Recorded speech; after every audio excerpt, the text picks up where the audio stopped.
What is going on, YouTube? It is Primitive here, and today I'm be bringing you a post-ban list Garuru Beelstar deck list profile. Now, Beelstar is a deck that I've been messing with the most since I came back into Digimon.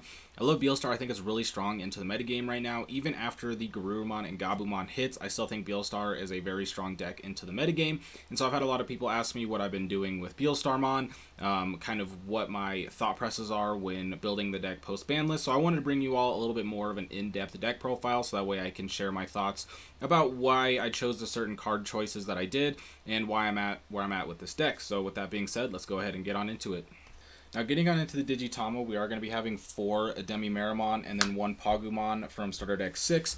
Now, I play the Demi-Meramon when a lot of people are playing BT6 Sunomon, and that's because without the Garurumon X and the Gabumon X being as prevalent in the deck, you get deleted in security way more often, and in fact it happens a little bit more frequently than you may think it will when you're swinging in at 8k. And so whenever you're swinging in one time and potentially going down in security or in one turn, because you could get multiple swings with Garurumon, you are going to trash a card with a Sunomon and then draw a card. But if you get deleted, at least with the Demi-Meramon, you draw a card and then trash. So with the Sunomon, you're just drawing a card. With this one, you're drawing trashing, which is good in Beelstar because we want to get cards in the trash, which is also why I'm playing the Pagumon here. I like the 5th egg because there are a lot of times where you are going to go to your 5th egg. You're trying to turbo out a champ or a rookie every single turn that you can. You're not really building in the back. So I like playing the 5 eggs. I like the Pagumon here because it's just on deletion, trash the top 2 cards of your deck.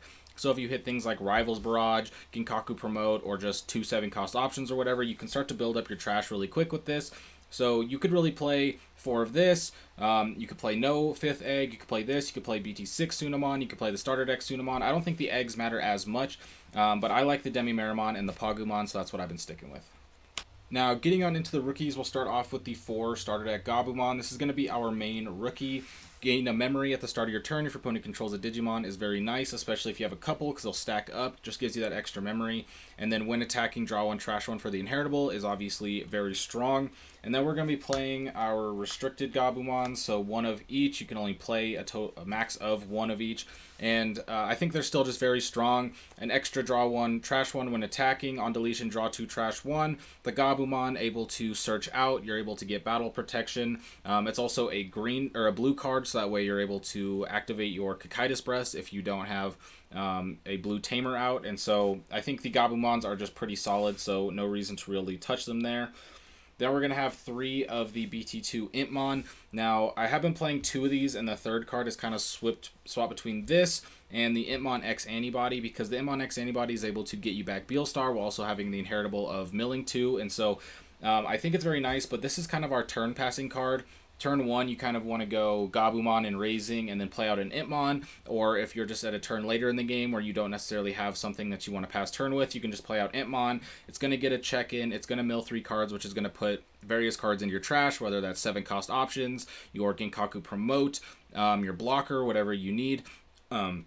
Also can mill out the Rivals Barrage, so that way you're able to pop that to get cards back or whatever. I just think Impmon's really good. You could switch this with another rookie, but I'm a big fan of the Impmon here. Just being able to fill up the trash a little bit, and also being able to hit Rivals Barrage is very nice. And then we're going to have 1 Psychmon and 1 Phascomon. Now, I was playing 1 Gazimon in slot of the Phascomon here, and just playing 1/1 Floodgates, but I saw the Gazimon kind of got bounced a lot, got deleted a lot, and they would still be able to gain the memory, so it just wasn't really that relevant. Psychmon comes in to be relevant a lot more times because the decks that want to reduce play costs don't have as many ways to delete the Psychmon. They're usually not building up a stack, as to where they're hard playing something. Decks that gain memory a lot of the times build the stacks, that way they can delete or bounce the Gazimon. Psychmon's just a little bit stronger, and I like the Phascomon a lot because it is a blocker. A lot of the times in the past, people have used things like Vilemon or Devimon as a blocker. You have Raremon now, which can be a blocker, but I think the champion slot is a little bit more important when you're playing Nailbone, because you have things like Ginkaku Promote, Eismon, Scatter Mode, the Garurumon X, whatever. And so I do like having a blocker. I just like it in the rookie slot a little bit more. It also just costs 3, so if you're just at a point where you want to pass turn, play a blocker, they hit Nailbone out of security, you can play out a blocker, or whatever you need to do. I just think having access to a blocker is very nice, and since we are recurring things with Rivals Barrage, Calling from Darkness, Nailbone, whatever, having these one-of rookies isn't that big of a deal because you're going to get them in trash and be able to just recycle them later anyway, so I don't really think you need to go higher on any of these. You could consider cutting one of these Entmons for a second Psychmon, just because Psychmon is pretty good, so you could consider playing it at 2, but 1-1 on each of these because you're recurring them isn't that big of a deal. So I like the 12 rookies. That's what I've been trying to stay at as much as possible. I just think it's really good for consistency, and these are the 12 that I like the most, but you could change out one of these Immons. Now moving on into the champions, it's going to be pretty simple. We're going to have 4 of the starter deck Garurumon, our main champion here. When Digivolving, draw 1, trash 1. Security, play out a Gabumon or a mat from your hand. And then the Inheritable, draw 1, trash 1. So this card just kind of has everything that we need. You get extra cycle. When it comes out of Security, you can play out a Gabumon from your trash, which gives you more aggression. Or if you trash one of your mat Tamers, you can go ahead and play it out from trash, whatever. This card just helps in multiple different ways, whether that's cycle or the aggression. And then it has a great Inheritable, so you can stack this with the Gabumons when you go into Garurumon X or go into level 5. Get multiple draw and trash Inheritables, which helps you cycle your hand and get more 7-cost options into the trash. So fantastic card. And then of course we're going to be playing our 1 Garurumon X Antibody. It's all we can play, but this card is insane. Draw 2, trash 2, gain a memory when it's top of a Garurumon. Plus it gives us our protection, and again is a blue Digimon, so that way if we don't have a blue Tamer out, we can still play our Cocytus Breath. So wish we could still play more of this card, but all we can do for now is play the 1. Then we're going to have the 1 of Scatter Mode. Some people are playing Raremon in this slot. I don't have a Raremon, and even if I did, I still probably wouldn't play it just because I do like my blocker in the rookie slot, and I think there's a lot of times where Scatter Mode's a lot better. Being able to, you obviously draw more cards, cycle more, and trash more cards from your hand, so it's a little bit more efficient for the Beelstar, but even versus matchups like Leviamon, for example, you are going to be playing level 4 lower suspended, so you can just keep bringing back the scatter mode. Sure, they're going to be able to delete it, gain their memory or whatever, or you lose memory, but you're still able to bring back a level 4 that kind of just keeps cycling you through your decks. That way you can get to those Beelstars, play free Beelstars. If you need to be able to play a Beelstar, Nailbone, they go through the Levia stuff, and then you play out another Beelstar to be able to Happy Bullet Showering or whatever. I just think Scatter Mode is a little bit better, but you could play Raremon there if you want. And then, of course, the 1 of Promote. People have been cutting Promote. I don't understand why. You should definitely be playing Promote. I kind of wish I could find room to go up 1 more champion so I could play 2, because I was testing 2 for a while, and the consistency you get it into your trash is just way higher, and then you don't have to worry about it being in your security or the bottom 5 cards of your deck or whatever, and so that way you can get it in your trash for that Nailbone. So I would consider going up to 2 here. Being able to Digivolve for 1 over a champion is nice too, because there are times where you just have a Garurumon out, you don't have the Garu X, you can Digivolve for 1 on top of here, you get the cycle for the draw, and then you also now have this Garurumon's Inheritable active, so that way when you swing, you get the extra draw 1, trash 1. So Promote is really strong. Don't cut this card. It's insane. Alright, now getting on into the level 5s, we'll start off with 3 of the starter deck Garurumon. Our main form of aggression a lot of the times, because this is going to be able to swing when attacking, trash a card to be able to unsuspend it. So you can go ahead and get multiple swings here. If you have Gabumon or Garurumon, you have protection. It's just very nice. Of course, the Inheritable as well, being able to delete a level 4 is very good. And then we're going to have 1 of the Garurumon Ace. I was playing 2 and 2 of these, but I decided that the purple one is just a little bit better a lot of the times. I still think that the Ace is worth playing. It is something that can just catch your opponent off guard by being able to Digivolve up. If you go on top of your X or your Gabumon, then you'll have battle protection, but you're able to draw, trash, and then you stun something, so that way you just get to slow down aggression. And then you can set up to have your Garurumon X antibodies, or you can go into the Metal Garurumon Ace, whatever you need. But we're also playing 2 of the BT9 Garurumon X antibody. I like this one a little bit more than the new one, just because the main reason I'm playing this is just to get rid of Psychmons. If I'm in a situation where they have a Psychmon out or one of those type of floodgates, I want to be able to bounce it, or I want to be able to just get on top of this, so that way I can swing, trash a card to delete a level 4 for that Psychmon. So I just like the X antibody a little bit more than I like the new dual color one. You could play the new dual color one if you wanted, but this one I just think is very nice. Restand, bounce, Digivolve for 0. It's very simple, and it gets the job done. Now to get into the rest of the Digimon, of course we're going to have the 4 Beelstar. Not much to explain here. It is the main card of the deck, and everything is basically built around Beelstar, so of course we're going to be playing 4, because they do count for themselves, so there is no reason to play any less than 4. Then we're going to have 2 of the Metal Garurumon Ace. Now this card is something that I've been going back and forth on a bunch of times, whether I've been playing 1, I've been playing none, I've been playing 1 Metal Garurumon Ace, I've been playing 1 Ibanumon Ace, I've been playing 2 Ibanumon Ace. Like, the level 6 Ace card is simultaneously super powerful in the deck, and also the weakest card, or like the weakest slot in the deck, because the times where you get up into your Ace, they swing, you're able to Digivolve up past turn, you swing, you start popping things, because you have this when attacking effect, you have the Garurumon when attacking effect. it does help a lot, but there are times where you just don't get up to a level 5 and this just sits in your hand forever. I feel like I've had multiple times where my opponent will just give me a bunch of memory, and then I will hard play out the Metal Garurumon Ace just to put Shine Greymon Ruin Mode on top. So there are times where you don't have a level 5 and the Ace is really awkward. That's why I've been feeling like going forward, I'll probably just play one level 6 Ace, because it is a card where, again, you can get it back with Calling or Rivals Barrage and things like that. So if you trash it, it's not that big of a deal. But there are just times where this card is kind of dead, no matter what Ace card you have here. So it's something where I think it does raise the ceiling of your deck, but sometimes it can be inconsistent. So it's probably worth to just play one Ace, and whether you play this, Bonmon Ace, Zukaomon, you could even play a Zulong Ace, whatever. I still think one level 6 Ace is very nice. I'm just not sure about two, because it just can be clunky. And then for level 7s, we're playing one Ruin Mode and one Death X. I was just playing one Ruin Mode for a while, because people kept telling me to not play Death X because it's not that good in this metagame, and they all lied to me. Death X is insane in this metagame. There's very little matchups where it's not good. Maybe like one stack big matchups it's not that good, but for the most part, a lot of the matchups in the metagame it's really good.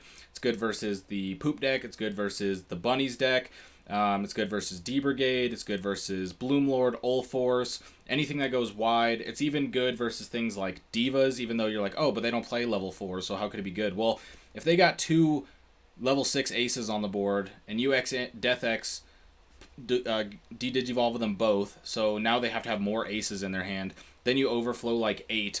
Sure, it's not like a matchup winning card, but the versatility of Death X is insane. It's 15k, so if they swing into it in security, almost every single Digimon is getting deleted. So you could play two Ruin Mode, you could play one Ruin Mode, you could play two Death X, whatever. I like 1 and 1 because this is like a on-play get going. This, you kind of need Beelstar or the Metal Garurumon on board to get it to work, so there are times where you have Ruin Mode in your hand for multiple turns, and you're not able to play it until you get that cheap Beelstar, which sometimes then it's not as useful because Beelstar can just clear boards on itself. So I like the level 7s, I like the versatility. I just put Death X back in, and I don't think I'm going to be taking it back out because it's insane in this metagame. Anybody who tells you it's not insane is lying. They're probably playing a deck that loses Death X. Alright, now Tamers, we're actually just playing two Tamers. We're playing one Matt and one Kyoshiro. I want the blue Tamers because we are playing Kakaitis Breath, and the blue bounce options are super strong in the metagame, whether it is things like the Sukamons, which can play Numamons out of the trash, or Chumons out of the trash, so bouncing them so they don't get on-deleted is nice. Bouncing just anything that has deletion protection is nice. If they have Evade, if they have Indomitable, whatever, bounce is really good. So I don't want to cut the blue package, but since we have less Gabumon and Garurumon that are blue, you do need to have consistent blue sources. So I decided to go with one Kyoshiro, one Mat. I wanted a Memory Tamer because I was playing the two of these Mats, and the memory gain that you get off of this just isn't enough, because if they put you at 1, then you go to 2, great. With this, you're going to at least 3. Whenever you swing with a level 5 or higher, if you have 7 or less cards, you can tap it to draw a card, so it gives you a card draw, and it gives you memory gain.